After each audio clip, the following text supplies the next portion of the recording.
გამარჯობა, მე სოფიო ნაცვლიშვილი ვარ და საქართველოს ნიუსის გუნდთან ერთად ახალ ამბებს წარმოგიდგენთ. უკუსულა თავისუფლების მაჩვენებლით წინ სულა კეთილდღეობის ინდექსში, რა წერია ატლანტიკური საბჭოს ანგარიში. რუსეთი, როგორც საქართველოს სუვერენიტეტის მხარდამჭერი ქვეყანა, აღმოსავლეთ ევროპა კრემლის მხრიდან პროვოკაციებისთვის ემზადება. დღეს გამოშვებაში ამ და სხვა თემებზე ვისაუბრებთ. საქართველოს ატლანტიკური საბჭოს თავისუფლებისა და კეთილდღეობის 2026 წლის ინდექსში. იმ დროს, როდესაც კეთილდღეობის რეიტინგში მაჩვენებელი უმჯობესდება, გაუარესებული მაჩვენებელია თავისუფლების რეიტინგში, სადაც ქვეყანა 171 შორის 73 ადგილზეა. ყველაზე პრობლემულ მიმართულებად კანონის უზენაესობა, სასამართლოს დამოუკიდებლობა, საკუთრების უფლების დაცვა, კორუფცია და უსაფრთხოებაა დასახელებული. კეთილდღეობის ინდექსში კი საქართველოს 53 ადგილს იკავებს. ამ დინამიკასთან დაკავშირებით კოლინ ბაკლიმ გააკეთა, რომელიც 2005-2009 წლებში საქართველოში 1000 წლეულის გამოწვევის კორპორაციის ოფისს ხელმძღვანელობდა.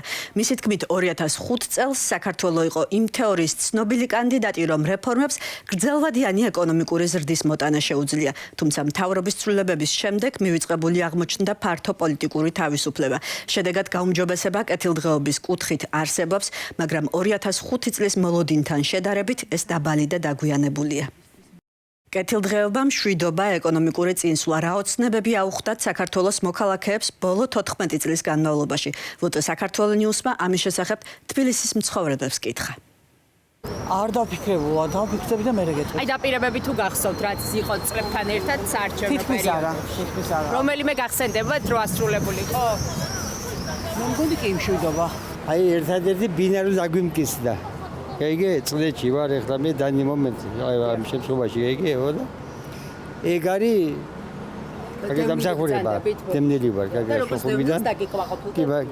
კი ბატონო, აი. საყოველთაო ჯანდაცვის პროგრამა, რომელიც მართლა ახლა ძალიან ბევრი ადამიანს ეხმარება და კარგი პროექტია ბევრი ადამიანისთვის, მაგრამ ჩვენი გადასახადებიდან ფინანსდება ბიუჯეტიდან და მეორე იყო, რომ აი ის სკოლებში უფასო წიგნების პროგრამა რაც იყო. დანარჩენი ფაქტობრივად არაფერი, რაც დაპირებები იყო, არაფერი არ შესრულებულა. რეგიონებში განსაკუთრებით სავალალო მდგომარეობა, მაგალითად მე ქუთაისიდან ვარ გადამოსული თბილისში, იმიტომ რომ არანაირი პერსპექტივა არ აქვს ქალაქს და ძალიან ბევრი ქალაქია ეგეთი. არასამთავრობო ორგანიზაციებიდან უფრო მეტი მხარდაჭერა და დახმარება რა, უფრო მეტი განცლებას და გამოცდილებას მაძლევდა არასამთავრობო სექტორი. ვიდრე მთავრობის პროექტები არც გამიგია. აგენტების კანონი რაც შემოიღეს, მაგის მერე შევიზღუდე. პროექტში, რომელშიც დავდიოდი და აქტიურად განცლებას ვიღებდი, ეგ პროექტი დაიხურა. და ანუ ხო, ერთი ვიცნობ დაიხურა და დანარჩენებზე ვიცი, შეზღუდულად მოქმედებენ და პრობლემაა. 14 წლის განმავლობაში რომელი ქართული ოცნება აგისრულდა? შეგიძლიათ გითხრათ? არც ერთი. 14 წლის განმავლობაში რომელი ქართული ოცნება აგისრულდა? მიჩვის მომენტი. ეს არის ჩემთვის მეშვიდე მთავრობა. რაც ცოცხალი ვარ. ერთმანეთს არსად არ წაუვლენ. ხო, რო გამოყო არაფერი. ჩაულებრივ მიდის მე უკეთესობას ვერ ვხედავ, საქართველო იცლება. ხო და უკვე აი საშინელება. ახალგაზრდები გარბიან. რატო გარბის ამ მთავრობისგან ახალგაზრდა? ახლა მაგას მე მეკითხებით რატო გარბიან? თქვენი აზრი მაინტერესებს. კარგი პირობები რო იყოს, წავიდოდა ვინმე ქვეყნიდან? თან საქართველო და როგორ ფიქრობ და არც ერთი. არაფერი არ ამიხდა, უკან წავედი მართალი რო გითხრათ, კარგ მოლოდინში ვიყავით კარგ განწყობით. მაგრამ უკან მივდივარ, ხედავ მე ჩემთვის არაფერი. სულ უარესობისგან არის. აჩერებული ვარ ერთ ადგილას, მე ასე ვხედავ. რუსეთი, როგორც საქართველოს სუვერენიტეტის მხარდამჭერი ქვეყანა, რომელსაც საქართველოს 20% ოკუპირებული აქვს, ამბობს, რომ თანამედროვე საქართველოს თვალსაჩინო მაგალითია იმისა, თუ როგორ ხდება სუვერენული სახელმწიფოს საქმეებში უხეში და უპრეცედენტო ჩარევა დასავლეთის მიერ. საგარეო საქმეთა უწყებაში გამართულ ბრიფინგში საქართველოს სუვერენიტეტის დარღვევაში მარია ზახაროვამ ევთო დაადანაშაულა. საქართველოს მთავრობა კი შეაქო ამჯერად კონკრეტულად ირაკლი კობახიძე საკუთარი ქვეყნის სიყვარულისთვის.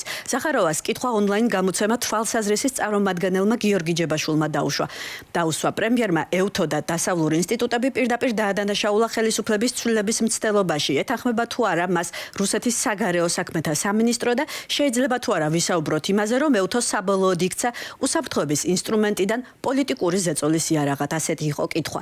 შეგახსენებთ, თვალსაზრისით მიერ გავრცელებული ცნობები არაერთხელ მოხვედრილა ფაქტ-ჩეკერისა და საქართველოს რეფორმების ასოციაციის დეზინფორმეტრის ანგარიშებში. Примера Грузии не требует нашего подтверждения. Речь идет უპირველეს ყოვლისა, ვფიქრობ, საქართველოს პრემიერ-მინისტრის განცხადებებს ჩვენი დადასტურება არ სჭირდება. საუბარია სუვერენული სახელმწიფოს ლიდერზე, რომელმაც კარგად იცის და უყვარს საკუთარი ქვეყანა და წარმოადგენს მის ხალხს. მეორე, თუ საერთაშორისო ურთიერთობებზე, სუვერენიტეტის დამოუკიდებლობისა და შიდა საქმეებში ჩაურევლობის პრინციპებზე საუბრობთ, თანამედროვე საქართველოს სწორედ თვალსაჩინო მაგალითია იმისა, თუ როგორ ხდება სუვერენული სახელმწიფო საქმეებში უხეში და ზოგჯერ უპრეცედენტო საგარეო ჩარევა. ჩვენ არ ვიცით, სად და როდის შეიძლება მოხდეს შესაძლო პროვოკაცია, მაგრამ ვიცით, რომ რუსეთი ამისთვის ემზადება.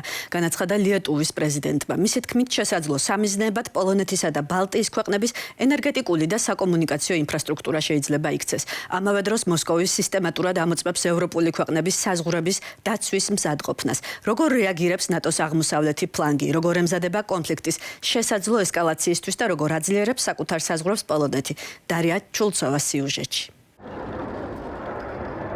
14 ივნის ბალტიის ზღვის საჰაერო სივრცეში პოლონეთის სამხედრო ავიაციამ რუსული სადაზვერვო თვითმფრინავი Il-20 გადაიჭირა. ამის შესახებ პოლონეთის თავდაცვის მინისტრმა განაცხადა. რადიოკავშირის დამყარებისა და არეალის დაუყოვნებლივ დატოვების მოთხოვნის შემდეგ თვითმფრინავი რუსეთის მიმართულებით გაფრინდა. ეს ბოლო წლების განმავლობაში პირველი შემთხვევაა, როდესაც რუსეთმა ჩვენი საზღვაო სივრცის მიმართულებით სადაზვერვო ფრენა განახორციელა, რათა ჩვენი საჰაერო თავდაცვის სისტემების შესაძლებლობები შეემოწმებინა. 2022 წლის თებერვლიდან პოლონეთმა რუსეთის სამხედრო ავიაციის გადაჭერის შესახებ სულ მცირე 10 ჯერ განაცხადა. მხოლოდ 2026 წლის აპრილში ორი ასეთი შემთხვევა დაფიქსირდა. ჯერ იგივე Il-20, მოგვიანებით კი ორი Su-30 ტიპის გამანადგურებელი, რომლებიც პოლონურმა ავიაციამ ქვეყნის საზღვრებიდან განდევნა. საჰაერო საფრთხეები და ვლადიმირ პუტინის აგრესიული განცხადებები აღმოსავლეთ და ცენტრალური ევროპის ქვეყნების თავდაცვის გაძლიერებას კიდევ უფრო აჩქარებს. 13 და 14 ივლისს პოლონეთის აღმოსავლეთ ნაწილში ფართომასშტაბიანი სამხედრო წვრთნები გაიმართა. ადგილობრივ მოსახლეობას მოუწოდეს არ გადაეღოთ და სოციალურ ქსელებში არ გაერთიანებინათ სამხედრო ტექნიკის გადაადგილების ამსახველი კადრები. 2026 წლის შემოდგომაზე პოლონეთი ბრიტანეთის და საფრანგეთის მონაწილეობით მასშტაბურ ერთობლივ სამხედრო სწავლებას უმასპინძლებს. ყველაფერი კეთდება იმისთვის, რომ რუსეთის მხრიდან შესაძლო ესკალაციამ პოლონეთზე გავლენა ვერ მოახდინოს. სწორედ ამაზე ვმუშაობთ ყოველდღიურად. ივნისში პოლონეთში გაიმართა მსხვილი საერთაშორისო სამხედრო სწავლება ქარვისფერი მცველი. პოლონელმა და ლიეტუვალმა სამხედროებმა ერთობლივი მოქმედებები იმ დერეფნის გარშემო დაამუშავეს, რომელიც სტრატეგიულად მნიშვნელოვანია. პოლონეთსა და ლიეტუვას შორის მდებარეობს და რუსეთის კალინინგრადის ოლქსა და ბელარუსს შორისაც გადის. რუსეთის მიერ უკრაინაში სრულმასშტაბიანი ომის დაწყების შემდეგ პოლონეთმა უსაფრთხოებაზე დანახარჯები მნიშვნელოვნად გაზარდა. ნატოს წევრ ქვეყნებს შორის 2014-25 წლებში თავდაცვის ბიუჯეტის ზრდის ტემპით პოლონეთი მეხუთე ადგილზეა. ამ პერიოდში თავდაცვის ხარჯები ქვეყნის მშპ-სთან მიმართებაში თითქმის 2.5-ჯერ გაიზარდა. ჩვენ უკვე მივაღწიეთ თითქმის 5%-იან მაჩვენებელს. ეს არის თანხა, რომელსაც ქვეყანა შეიარაღებისა და შეიარაღებული ძალების შენარჩუნებაზე ხარჯავს. დღეს პოლონეთში დაახლოებით 10,000 ამერიკელი სამხედრო მსახურობს, თუმცა მათგან ბაზებზე მუდმივად მხოლოდ 380-ზე ცოტა მეტია განთავსებული. პოლონეთის ხელისუფლება მოლაპარაკებებს აწარმოებს, რათა აშშ-ს მთელი საბრძოლო ბრიგადა ქვეყანაში მუდმივად განლაგდეს.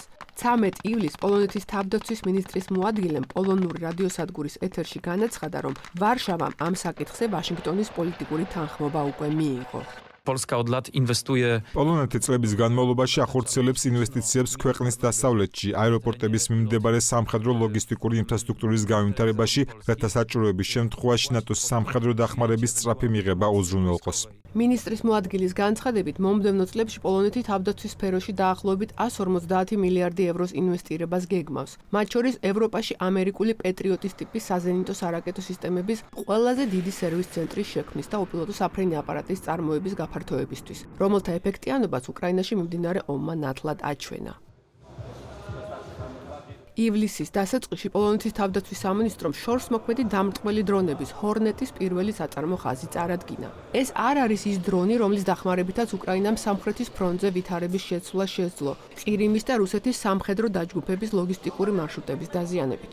პოლონური ჰორნეტ, რომელსაც სამუშაო სახელწოდებით შერშენი, ბზიკი იცნობენ, შორსმოქმედი დამრტყმელი უპილოტო სისტემაა. ეს არის პოლონური შაჰედი, პოლონეთის ღრმა დარტყმის შესაძლებლობა. პოლონეთის უნარი სრულად დაენერგოს დრონები ბრძოლის ველზე. დღეს ეს შესაძლებლობა ჩვენი ქვეყნისთვის სასიცოცხლო და აუცილებელია.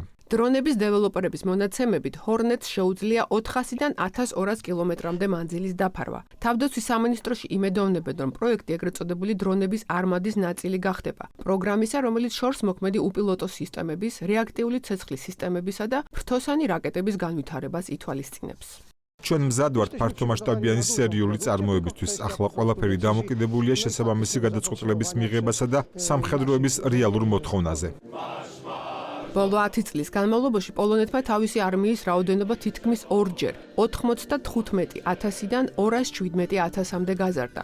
თავდაცვის სამინისტროს მონაცემებით ბოლო წლებში ქვეყანამ ამერიკული შეერაღების შესაძინად უკვე 65 მილიარდი დოლარი დახარჯა. აშკარაა, რომ პოლონეთის თავდაცვის კურსის გაძლიერება 2014 წელს რუსეთის მიერ ყირიმის ოკუპაციის და დონბასში ჰიბრიდული ომის შედეგად დაიწყო. ხოლო 2022 წლიდან რუსეთის უკრაინაში სრულმასშტაბიანი შეჭრის შემდეგ პოლონეთი ნატოს აღმოსავლეთ ფლანგის უმნიშვნელოვანეს ლოგისტიკურ ცენტრად ჩამოყალიბდა. როგორ უნდა ემზადებოდეს შესაძლო პროვოკაციებისთვის ქვეყანა, მით უმეტეს თუ კი მისი ტერიტორიის ნაწილი ოკუპირებულია და პროცესი გრძელდება. ამის შესახებ გიორგი შაიშმელაშვილთან, თავდაცვის სამინისტროს ყოფილ თანამშრომელთან და თავისუფლების ბონის წარმომადგენელთან ვისაუბრებთ. გამარჯობა ბატონო გიორგი, გმადლობ რომ დრო გამოგვიყავით. როგორ ფიქრობთ არსებულ უსაფრთხოების გარემოში და ტურბულენტურ სიტუაციაში რა ნაბიჯებს უნდა დგამდეს სახელმწიფო უსაფრთხოების განსამტკიცებლად? ჩვენი ტრაგედია არის ის, რომ ის, რასაც ჩვენ 2022 წლამდე რაღაცა მომენტუმს ვეძახდით და ველოდებოდით, რომ აღმოსავლეთ ევროპა და დანარჩენი მსოფლიო გაიაზრებდა რუსეთის სამხედრო პოლიტიკურ ზრახვებს. იმიტომ რომ ჩვენ 2008-ში მოგვიწია ომი რუსეთთან იმ ფონზე, როცა დასავლეთის დიდ ნაწილს არ სჯეროდა, რომ რუსეთი მზად იყო სამხედრო საკუთარი საგარეო პოლიტიკურ მიზნებისთვის სამხედრო კონვენციურ ძალებს გამოეყენებინა, ხო? შემდეგ იყო რთული პერიოდი ბევრი თვალსაზრისით ჩვენთვის იმ მომენტისთვის შეჩერდა პრაქტიკულად ნატოში გაწევრიანების საკითხი და საკუთარი შესაძლებლობები არ ყოფნიდა იმისთვის, რომ არ ვიცი, ჯარი გაგვეძლიერებინა, რესურსები ქონდა საკმარისი და ასე შემდეგ. უკრაინაში მიმდინარე ომმა ეგ მომენტი შეცვალა, ანუ ეგ პარადიგმა შეცვალა დასავლეთში. ეგ ჩვენთვის შანსი იყო, რომ ყოველგვარი მართლა რაღაც ზედმეტი საფრთხების საკუთარ თავზე მიღების გარეშე ჩვენ შეგვეძლო საკუთარი სამხედრო თავდაცვა, აი არსებითად გაგვეძლიერებინა, მიუხედავად იმისა, რომ იქ რესურსები ცოტა, ბევრი შეიარაღება უკრაინისკენ გახსოვს ხო რა პერიოდი იყო. ამ ყველაფრის მიუხედავად საქართველოსთვის საკმარისი შეიარაღების შეძენა, საკმარისი წვრთნების საწმენ ინფრასტრუქტურა და წვრთნების ჩატარება და მოკლედ საკუთარი შეიარაღებული ძალების გაძლიერება ამ 2 წელიწადში, აი ძალიან არსებითად შეგვიძლია სწრაფი ნახტომი შეგვეძლო გავაკეთებინა.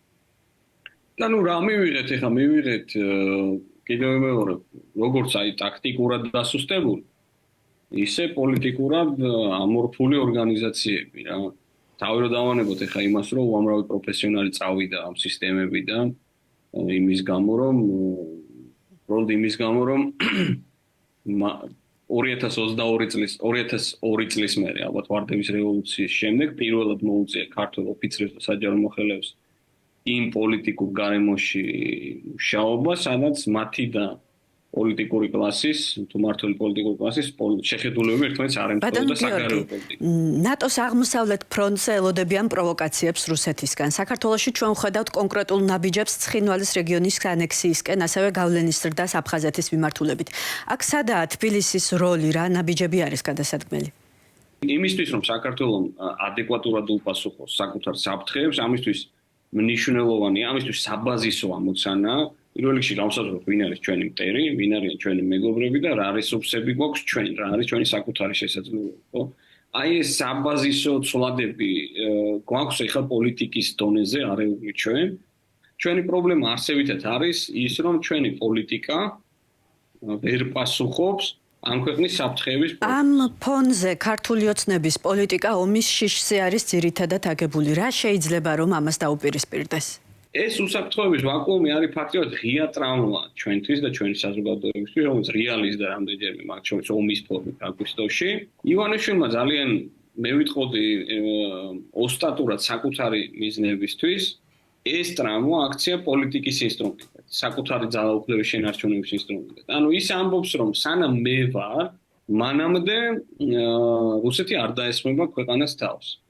ჩვენ აქ უნდა დავუსვათ მინიმუმ ერთი მნიშვნელოვანი კითხვი. რამდენად შეიძლება სახელმწიფო უსაფრთხოება დავაფუძნოთ და არაფერი არ ვაკეთოს შესაბამისად ერთი კონკრეტული ადამიანის შესაძლებლობებზე სულ რომ ღმერთივით შესაძლებლობები ქონდეს, ოღონდ მოკვდავინოს. ამ შემთხვევაში ივანიშვილზე ვილაპარაკოთ, ხო? იმიტომ რომ ჩვენ ხო გვესმის რომ ივანიშვილი არ არის მარადიული, მაგრამ ეს ქვეყანა ხო არის მარადიული. ოცნება გვეუბნება რომ ეს არის პრაგმატიზმი, ანუ ეს არის ბალანსირება, რასაც აკეთებს. სინამდვილეში ის აკეთებს მითმასნებას და განსხვავება აქ რა იქნებოდა. ნამდვილი ბალანსირება იქნებოდა ის, თუ ჩვენ დასავლეთთან კონფლიქტში არ შევიდოდით, მაგრამ რუსეთთან გვექნებოდა რაღაც ტიპის განჭვრეტადი ურთიერთობა. ბატონ გიორგი, როგორ შეიძლება რომ შეფასდეს ქართული ოცნების მოქმედება აი ამ გარემოში? დასავლეთთან კონფლიქტი ვერ იხსნება ვერანაირი საქართველოს უსაფრთხოებაზე ზრუნვით. აქ პრობლემა არის კიდე ერთი რამ, რაც ასევე უნდა იცოდეს ადამიანები. როცა ვლაპარაკობთ ამ ანარქიაში გადარჩენაზე, ვლაპარაკობთ ვის გადარჩენაზე? სახელმწიფოსი თუ რეჟიმის? ეს არის ძალიან არსებითი შეკითხვა, რომელსაც ხშირად ავტორიტარიზმები საკუთარ თავს, ანუ აიგივებენ ხოლმე ეს რეჟიმები სახელმწიფოს. რეალურად გზა, რომელიც აირჩია ოცნება, ეს არის არა საქართველოს უსაფრთხოების ანუ ანარქიაში საქართველოს უსაფრთხოების გადარჩენა, არამედ ამ რეჟიმის, ანუ საკუთარი პოლიტიკური სისტემის გადარჩენის გზა აირჩით. ჩვენ რუსეთთან ურთიერთობების და რუსეთთან მიტმასნებამ გადაწყვიტა ოცნებამ არა იმის გამო, რომ რუსეთის საფრთხე იყო ძალიან თვალსაჩინო. არამედ იმის გამო, რომ მან დაინახა საფრთხე საკუთარი პოლიტიკური რეჟიმის გადარჩენისა დასავლეთთან ურთიერთობაზე. ძალიან დიდი მადლობა. შეგახსენებთ, რომ ჩვენს კითხვებს გიორგი შაიშმელაშვილი პასუხობდა. სამთავრობო ცვლილებები უკრაინაში უმაღლესმა რადამ მთავრობის ხელმძღვანელად სახელმწიფო ენერგოკომპანია ნაფტოგაზის ყოფილი დირექტორი სერგეი კორეცი დაამტკიცა. თანამდებობაზე მან იულია სვირიდენკო შეცვალა, რომლის მთავრობაც ერთი წლის მუშაობის შემდეგ სრული შემადგენლობით გადადგა. მთავრობის ცვლილების მიზეზად რამდენიმე დღის წინ ვოლოდიმირ ზელენსკიმ ქვეყნის ახალ პოლიტიკურ სტრატეგიაზე გადასვლა დაასახელა. მისი თქმით, კორეცი პრემიერობისთვის ყველაზე მომზადებული კანდიდატია, განსაკუთრებით ზამთრისთვის ქვეყნის ენერგეტიკული და ეკონომიკური მზადების პროცესში. ქვეყანას ამ დრომდე არ ყავს თავდაცვის მინისტრი. მის მოვალეობას კვლავინდებულად მიხაილო ფედოროვი ასრულებს, რომლის შემცვლელის კანდიდატურისთვისაც პარლამენტს ჯერ კენჭი არ უყრია. დღესვე მან პირველად საჯაროდ დაადასტურა კონფლიქტის შეიარაღებული ძალების მთავარსარდალ ოლექსანდრ სირსკისთან. ფედოროვის მხარდასაჭერად მთელი უკრაინის მასშტაბით აქციები გაიმართა. ანალიტიკოსები ნაბუ სკანდალსაც იხსენებდნენ, როცა ზელენსკიმ გადაწყვეტილება შეცვალა. მხარდამჭერი აქციების პარალელურად ფედოროვმა სპეციალური შეხვედრა გამართა მედიასთან. მისი თქმით, სირსკი ნაცვლად იმისა, რომ რუსეთთან ომზე ყოფილიყო კონცენტრირებული, რეფორმებს ბლოკავდა და ქვეყნის გახლეჩაზე ფიქრობდა. როგორც ფედოროვი ამბობს, უკრაინის არმიას დღეს სისტემური პრობლემები აქვს. გადაწყვეტილებების მიღება ჭიანურდება, პასუხისმგებლობა ბუნდოვანია. თავდაცვის სამინისტროსა და გენშტაბს შორის კი ბიუროკრატიული დაპირისპირებაა. ანალიტიკოსები ვარაუდობენ, რომ თუ ფედოროვს მინისტრის თანამდებობის დატოვება მაინც მოუწევს, მისი დღევანდელი გამოსვლა შესაძლოა ახალი პოლიტიკური ეტაპის დასაწყისიც გახდეს. დღეისთვის სულ ეს იყო. გახსოვდეთ, ჩვენ აქ ვართ ფაქტების სადარაჯოზე და თავისუფალ სიტყვას ინფორმირებული არჩევანისთვის.